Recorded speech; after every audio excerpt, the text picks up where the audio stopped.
So anyway, yeah, that's like my first memory of hanging out with Joe, playing N64 together in my dorm room. And over the years, we served together in our Berkeley ministry for many years until 2015. We moved out, and I think 2018 they moved out here. So yeah, so it's really cool to be here. It's like kind of like what Sean said. You know, when you meet your weird granduncle who says, "Oh, I knew you," and like, I know you don't know me, but when I see you, I feel like, wow, you guys are like, you mean something to me, because the people that I love and care about, they moved out and they reached out to you guys, and some of you guys became Christian here, and that's so awesome. So yeah, so if we look at you a little bit too long, then that's why. So, oh, nice to meet you. Wow, what's your name? Where are you from? Right? So anyway, that's okay. I should get that picture. All right. Okay. So I want to share a message from John 5 today, and you know, it's November. It's Thanksgiving season, so it's you know, it's season of pumpkin spice lattes and gratitude, right? So we're gonna talk a little bit about just like gratitude, Thanksgiving, remembering. Those are some of the themes today, and I want to look at this story from John 5. So how about we split the room up so this is the left side and this is the right side, okay? You guys in the middle just decide what side you want to be on, okay? And all the left side people, okay, no, you're like the right side, okay? So the right side people, to use the right side, you guys are Jesus, okay? Jesus, and then you guys are the invalid, okay? The paralytic in this story, okay? So let's read this together. So I'll read the narrator parts. So verse 1, after this, there was a feast of the Jews, and Jesus went up to Jerusalem. Now there is in Jerusalem by the sheep gate a pool, in Aramaic called Bethesda, which has 5 roofed colonnades. In these lay a multitude of invalids, blind, lame, and paralyzed. One man was there who had been an invalid for 38 years. When Jesus saw him lying there and knew that he had already been there a long time, he said to him, the sick man answered him,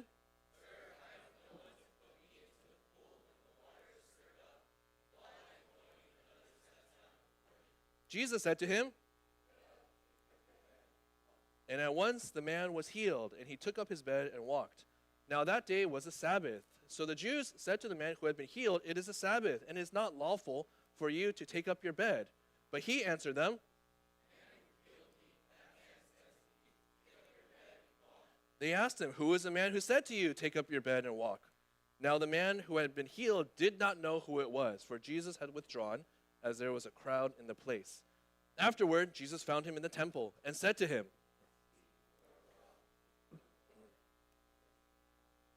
the man went away and told the Jews that it was Jesus who had healed him.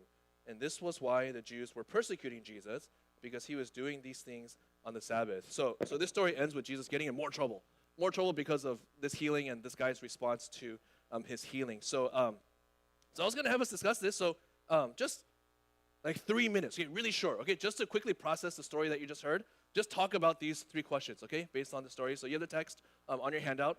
Just with your neighbor, why don't you talk about this? And the last question, I realize, requires a little bit of background, knowledge of the Bible. So between the 2 or 3 of you, whoever's been Christian longest, you have to answer the last question, okay? Okay, ready? So just a few minutes and go. All right, go, discuss.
right, how about let's wrap it up and wrap up your last thought, and we'll get into this together. All right, you guys all get to the last question? Everyone get to the last question? Who did? Who did? Who got to? No one. Oh, shoot. Okay. All right. Okay. Right here. Okay. All right. So let's talk about this story. So I think it's a really interesting story. This man, his healing. So in the context of the Gospels, this man's healing is kind of unique. And if you're familiar with the Gospels, one thing that Jesus often does when he heals people, he's not just trying to bring physical healing into someone's life. Often he wants to restore them spiritually. And he was interested in not just having people be free from their physical ailments, but he wanted people to be restored spiritually and relationally. Like the way he reaches out to the man with leprosy, touches him, and says, I am willing, be clean, and he tries to restore him back into society. Go, make that sacrifice, all of that, right? Go back home. And often the healing is accompanied with greater understanding or interest in who Jesus is. And the usual response was joy and praise and worship. So you think of the Samaritan woman in the previous chapter, John chapter 4, right? Through that long conversation, she understands that Jesus is the Messiah, and she's spiritually transformed, right? She goes back home. She becomes a first evangelist. She goes to people that she was afraid to hang around with and tells them, come see a man who told me everything I have ever done, right? And that's the typical pattern, right? There's rejoicing. People jump for joy when they're healed. They praise God. They move toward like Zacchaeus. He sells half his possessions joyfully, and right, he's there with Jesus in his home. And this guy, it's really interesting. We don't see any of that here in this story. Even though he is physically healed, there's something about him that just doesn't seem to get Jesus, doesn't move toward Jesus. He gets this physical healing, but his heart seems to remain unchanged. So, even verse 12, right, when he's asked, verse 11, when the Jews question him, why are you like, it is not lawful for you to take up your bed, because he's violating this rule. You're not supposed to carry your mat around on the Sabbath. What does he say? He says, it's like he's just trying to get out of trouble, right? He's the man who healed me, that man, so he doesn't even know his name, didn't bother to get Jesus' name. That man said to me, take up your bed and walk, right? Like he told me to do it. You should go talk to him, right? And then like later on, Jesus introduces himself to the man, verse 14, and Jesus says this cryptic thing, right? He says, sin no more, that nothing worse may happen to you. And so, like maybe something's going on here, right? There's something spiritually sick about this man that remains unaffected by his physical healing. And then again, like his response to after this, Jesus says this, the man went away and told the Jews that it was Jesus who had healed him, right? So he doesn't think Jesus, doesn't follow him. He goes to report Jesus to the authorities and gets Jesus in even more trouble, right? And that's kind of how this healing ends. So it's really unique, just the way this healing goes. And it's bizarre, right? Like, what's going on? Like, what is it about this man that he's unresponsive to Jesus' healing touch, at least spiritually speaking, right? And what is it about him that keeps his heart unchanged and unmoved? And that's kind of what I want to explore today. So let's talk about the pool, right? So this pool, this whole scene, right? It's such a sad picture, right? All these people gather around the pool, and it's a multitude of invalids, blind, lame, paralyzed, is what the text says. And there's a footnote here that tells us why they're all gathered around this pool. So you'll notice it went from verse 3 to verse 5. So so where's verse 4? That's in a footnote. So if you read verse 4 in your ESV footnote, it tells you why they're gathered around. And there was this belief that from time to time, an angel would come and stir up the waters. And when that happened, when the water stirred, the first person in the pool would be healed, right? That's the belief. And so then that's what everyone believes. So all these really sick people are all gathered around this pool, hoping, right? Hoping. They're waiting for the pool to be stirred, and then they want to be the first one in.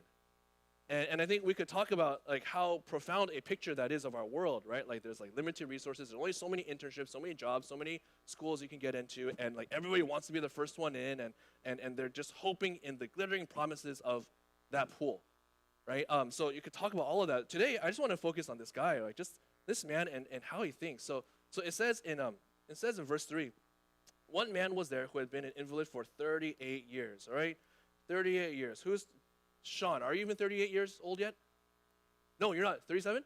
You're 37. All right. Yeah, 38. So maybe it's only, oh, wait. All right, Irene, me, and Carol. Maybe we're the only ones, right, that are, I'm 41. So, he's been invalid for 38 years, paralyzed for 38 years, and unable to walk. That's double the lifetime probably of some of you guys, maybe. Yeah, right? So imagine the impact this disability would have had on this man, right? To be disabled for so long, what that does to you mentally and emotionally. And when Jesus comes, Jesus saw him lying there and knew that he had already been there a long time. So Jesus knows he's been there it's been 38 years and he's been there for a while. And then he asked him this question, do you want to be healed, right? So that question I had you guys talk about, like what's surprising about this question?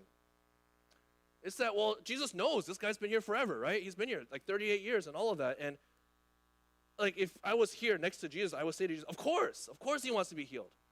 Right? Of course he wants to be healed. Why else is he here? Jesus, there's the healing pool, and there's him. He's been here for this many years, right? And so of all the things Jesus could have asked, like to ask this man sitting by this pool, hey, do you want to be healed? That's surprising, right? I think the more surprising thing is the man's answer, right? Because what's the man's answer? It's not like, yes, that's why I'm here. Please heal me, right? Like you would think that's what his answer would be. Instead, he actually doesn't answer Jesus' question at all. What does he say? Right? Really interesting. He says, Sir, I have no one to put me into the pool when the water is stirred, and while I am going, another steps down before me. Right? I have no one, and another steps down before me. And it's really interesting, right? That's his response. It's not, yes, I've been here so long, I want to be healed. And I think what he says here really captures like what it is about this guy that makes him unable to respond to Jesus. Makes him kind of impervious to the spiritual healing that Jesus wants to bring into his life. And what is that? It's this. It's I have no one. Like there's no one. And when I'm going, another one steps down before me. So what's his view of the world? All right, what is this man's view of the world? What is this man's view of himself? Like what's his story? Right? What is his story? What's the story that he tells Jesus? What's the story he probably tells himself and anybody who will ask to explain his life? And it's what? It's that, well, it's other people's fault, right? Because nobody's helping me, right? I have no one to put me into the pool. Right, so it's other people. It's a story of blame. He blames all the people who aren't helping him. And then what else, right? Like maybe 38 years ago, he had like a cousin or a nephew or somebody, a brother, who used to come help him. But 38 years later, maybe they're all gone, right? And he has no one to put me into the pool. This feeling that there's no one on your side. You have to fend for yourself, and nobody helps me, right? So that blame story. And then he also blames everybody else who's going down ahead of him, right? When I'm going, another one steps down before me. Right, so it's everybody else who's trying to compete with me to try to get this thing, right, to get into the pool, and the feeling of everyone around you getting to the pool ahead of you, right? And so that's his story, right? That's why I'm here. That's why I'm here on this mat, lying by this pool after 38 years. That's the story of his life. And again, like what's fascinating is that it's not like Jesus asked him his story, right? Because what did Jesus ask him? Freshman, what did Jesus ask him? Review? Or a sophomore? I'll take a junior. What was the question? Yes. Do you want to be healed, right? Let's review, right? That's the question. Do you want to be healed? And then you ask him that question, and this is a story that comes out, right? And if Jesus asked him, hey, tell me your story, like, why are you here? Okay, then this response makes sense, right? But then it's like, those old tickle me Elmo things, right? Like you poke it and then it laughs, right? Or whatever, right? Whatever they do. If you poke it a certain way, it says something, right? Or Woody, right? Woody, when you pull the drawstring, Toy Story, right? There's a snake in my boot, right? Like it just, you pull that and that's what comes out. It's like you poke this guy, this is what comes out. This is the story of his life that comes out. Do you want to be healed? And it's, I have no one and nobody cares. Right? Hey, tell me about yourself. Everybody goes down ahead of me. Everyone goes down ahead of me. And maybe it doesn't really matter what Jesus asked. Maybe what would have always come out is the story, right? The story of blame. And it seems like that's the story he's been telling himself for years. And that's the thing about human beings, right? Like we're such story kind of people. We think of our lives in terms of story.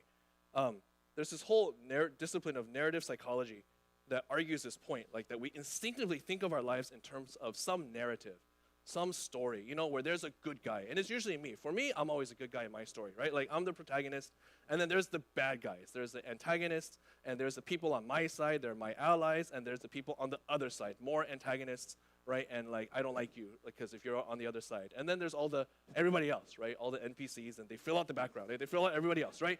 And then, that's how we see our world. We tell that kind of story about our lives. And we make sense of our lives through some kind of story we tell about ourselves. The stories we tell usually go something like that. And now, what determines how we tell that story? The story that you tell about your life, what determines what story you tell about ourselves? And I was sitting on this psych class last quarter at UCSB, really interesting because the professor's like famous and everything. But he was talking about how like your identity, so much of your identity is built on episodic memory, right? Episodic memory, like your memory of stuff that happened, right? Episodic memory. And our so much of psychological research shows that our identity is built on like what we remember from the past. So, you're a good friend. Why? Why are you a good friend? You're a good friend because you have some memories of when you acted like a good friend, right? Or you're a resilient person because why? Because you have certain memories of some hardship that you overcame, and because you remember those, okay, I am this, right? That kind of forms your identity. In other words, the story you tell about yourself is like your identity. It's very much dependent on how you remember your past, right? How you remember your past. What you and what you choose to remember is largely up to you. I think it's largely up to us what we choose to remember and what we choose to focus on. And so, like, I read this in a book a few years back, and it kind of blew my mind. Ian Hacking, he's a Canadian philosopher. He wrote this. He said, each of us becomes a new person as we redescribe the past. Each of us becomes a new person as we redescribe the past. And I thought that's really interesting, right? Like, you can become a new person, and it's this easy. Just by redescribing the past, right? What you remember, what you focus on, and all of that. So for this man, right? This man in the story, like, you ask him, who are you to this man? And his story would be something like, I'm somebody who nobody helps and everyone is out to beat. That's who I am. And that's one way to tell your story based on some description from your past. So like how we describe the past, there's a really interesting article I read in Atlantic a few years ago, the rise in parental estrangement cases.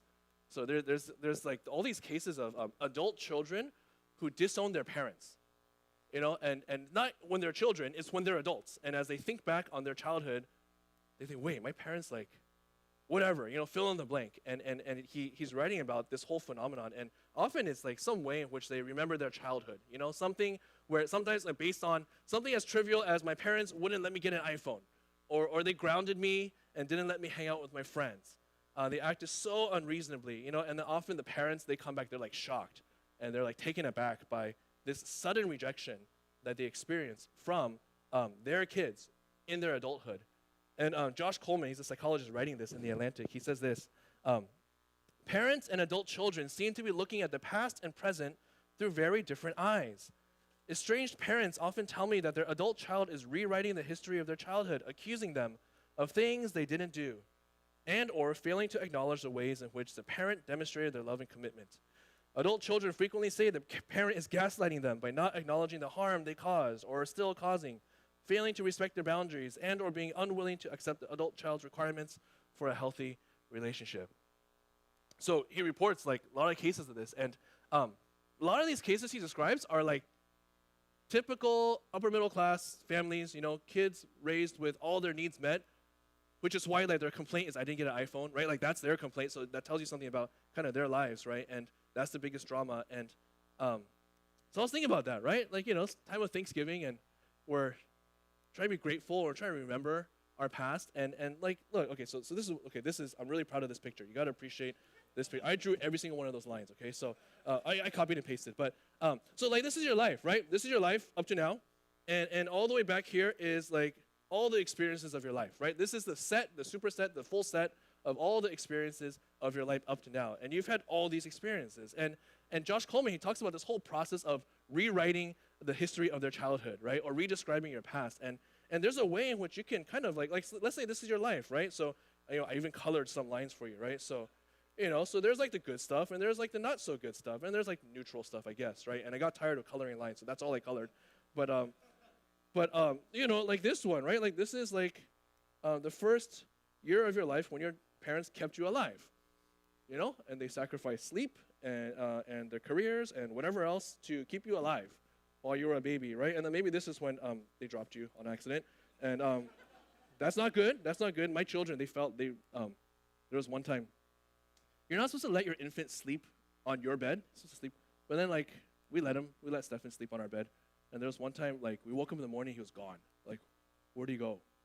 And he had rolled off the bed and then rolled under the bed. And then we're like, where'd he go? Because he was just on that bed, I swear. And then, but he didn't, he was fine. He's healthy and everything. He fell off the bed, all that. So maybe that's that. That's the time I let Stefan roll off the bed. And then, left him there until we found him under the bed, right? So, and then these are, they took you to Disneyland, and then, I don't know, that's like they grounded you for something, maybe unreasonably, maybe like overly harsh, but, and then like, what age is it? I don't know. I'm running out of things to do, but, like you didn't get an iPhone, right? Maybe that one, you didn't get an iPhone, and that one they said you couldn't go to whatever dance, and you got in trouble for whatever, right? Okay, so like this is your life, right? Your life is just full of, and depending how like what kind of filter you use on your life, you can like focus on different things, right? And there's this whole negativity bias, right? Like there's this, right? Negativity bias, like psychology, like we just tend to focus on the negative. We amplify the negative. And that's just part of human nature. We're just like this, right? We subconsciously give more psychological significance to the negative experiences than positive ones, even if they're the same intensity, right? Negativity bias. That's how we are. So like we're like this guy. Why is life so unfair? Because we're looking at that, and if we come here, it's like this, right? This is what we do. This is sort of our natural way of thinking about our lives and remembering our lives, right? Except it's not like this. It's more like this. It's more like this, right? Like we zoom in on like the time that I fell off the bed, right, and all that, right? Or the time I got a timeout, or the time that I couldn't get an iPhone, the time you were a little bit extra mean to me, right? And you could zero in on that, but if you did, you would leave out a whole lot, right? You would leave out a whole lot from your life. And, which is why writing Mother's Day cards, Father's Day cards, Thanksgiving cards, all of that, like that's good. That's good for your relationship. Why? Because you're offsetting the natural negativity bias that we all do. Right, that with which we all look at our lives, right? And it's like this. That's what you're doing. Like this, when you write like a Mother's Day card, this is what you're doing, right? Because the other part you can't help. The negative bias, that's just how we are, right? That's how we think. And so the discipline of gratitude and remembering and expressing thanks to people, I think that's just a good idea for all of your relationships. Because if we choose to redescribe our past in terms of this, right? Just all the red, all the bad. What happens to you? You become like this man, right? Like the blaming sort of person who thinks I've been so wrong because I was grounded, I didn't get an iPhone, because some friends didn't invite you to something that they were doing because they thought you were busy, so you didn't get invited, so you feel bad. You're like, oh, those bad friends. Or somebody tried to like talk to you, give some truth to you, give you some helpful feedback, and like that didn't go so well, right? You zoom in on all of that, and because your redescribed past is like this amplified bunch of these sorts of incidents, then of course the story that you're going to tell of your life is this, right? I'm a victim. This, like, I've been wronged, and stuff's happened to me. And this is kind of the natural direction that all of our relationships move in because of our sinful, broken nature. Man, you try to love people, and like sinners trying to get close and love one another, like you hurt each other, right? You step on each other. You forget to invite that friend to the movie you went to watch, right? Or whatever, and you hurt each other through like the tone of your voice or whatever. You say something mean, but when we add to that this kind of view of our life, man, like that just causes all relationships to just drift apart. You can't forgive, you can't reconcile, and everyone's lonely, right? That's what happens in our world. Every married person, all the married people in here. We're all married people in here. Married people, yeah. So all the married people, you know this, right? So it's like you get in a fight with your spouse, and in most fights, like it was partly your fault. Unless it wasn't, like you're perfect or something. But in most cases, like you contributed something to that fight. But no, but when you look at other couples fight, you can say, yeah, they both are wrong. But not in your fights. Your fights, you're completely right, and your spouse is completely wrong, right? And you're this righteous suffering victim of this unreasonable man or woman, right? And that's terrible, right? It's terrible to do that to your spouse. It's terrible to do that to your friends. My kids, when they come, sometimes one of them will come, usually the younger one. Stephen pushed me. Stephen was mean to me. Stephen was mean to me. He yelled at me. And what do I do? What should I do? Stephen, get over here right now. Right? Well, right? No, right? What do I do? What do I say to Michael? Michael's my younger one. Say, well, Michael, what did you do? Right? Like, if you ever babysit kids, like, you should totally do this, right? If some kid comes and says, oh, so-and-so pushed me or so-and-so was mean to me, it's probably a good question to ask. Well, what did you do? Maybe you did something. Because, most people don't randomly, like smack people like that, right? Like, what did you do? Maybe, it was overblown and all of that, but, that's just good advice, right? For kids, for adults, too. Oh, man, my roommates aren't nice to me. Well, like, maybe if you, wash your dishes sometimes, occasionally, and put your socks in the hamper, and maybe if you, were actually like a pro-social, like nice roommate, then they might want to eat with you and invite you to do things, right? Like that's just good to kind of think about. So this picture, right? This picture. So this whole, like, I spent a long time drawing these pictures. You gotta think about this picture for your life, right? Like this, like that to that to that to that to that, right? Okay, so just kind of have that in your mind, like how you filter out how you think about your past, right, and your life. So important. So back to this paralytic, right? He says, I have no one, right? So he's like this, right? This is kind of his life. We don't get enough details about the past 30 of his years of his life to know whether, like, how true that is. But I think one thing we do know is, I think because this is his life story, he misses out on this huge reality in this story, which is what? It's that it's like Jesus is there, right? Like the God of the universe is there, standing next to him. Like out of all the people in this crowd that Jesus could come to, he comes to this man, offering him healing. You know, not just physical healing, but spiritual healing too. And it's like he doesn't see Jesus, right? Jesus says, do you want to be healed? It's as if Jesus isn't there. And I think it's such a huge mercy from Jesus that he heals this man anyways, right? Because he just says the story and then Jesus heals him. Get up, take up your mat and walk, right?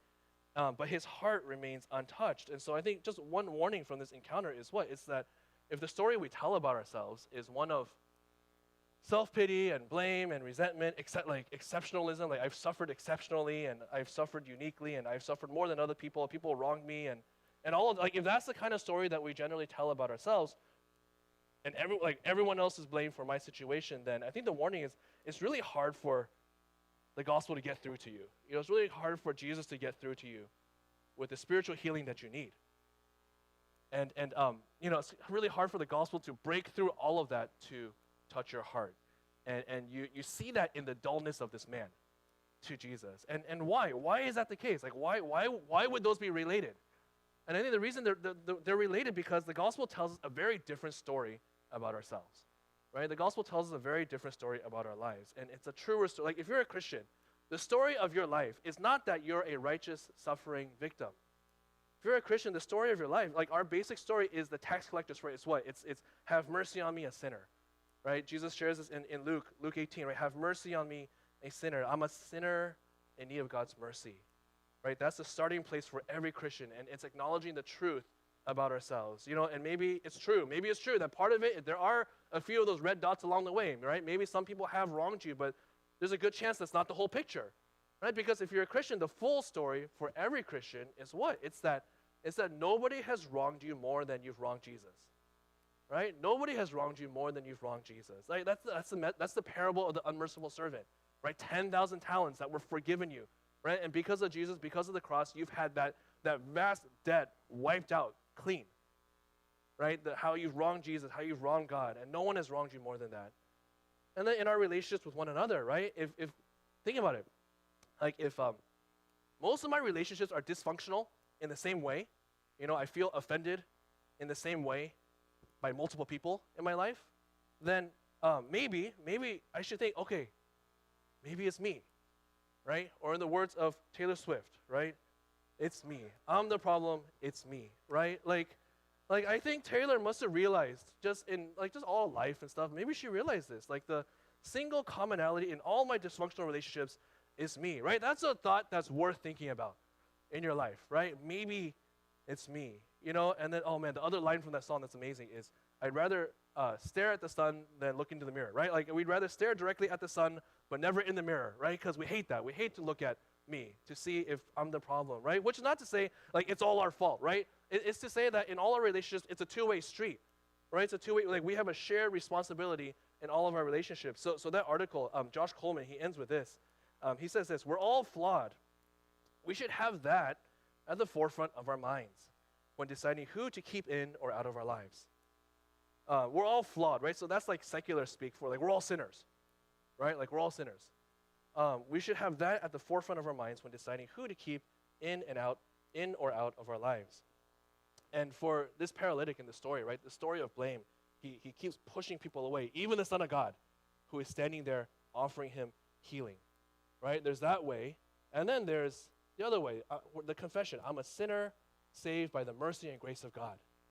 You know, the Samaritan woman in John 4, right? Like she just had her ugly sins revealed. She's had 5 husbands, all of that. How does that story end? It ends with her leaving her water jar, running back to town in joy, telling all the townspeople about Jesus, right? Like, so when you confess who you are, right? Have mercy on me, a sinner.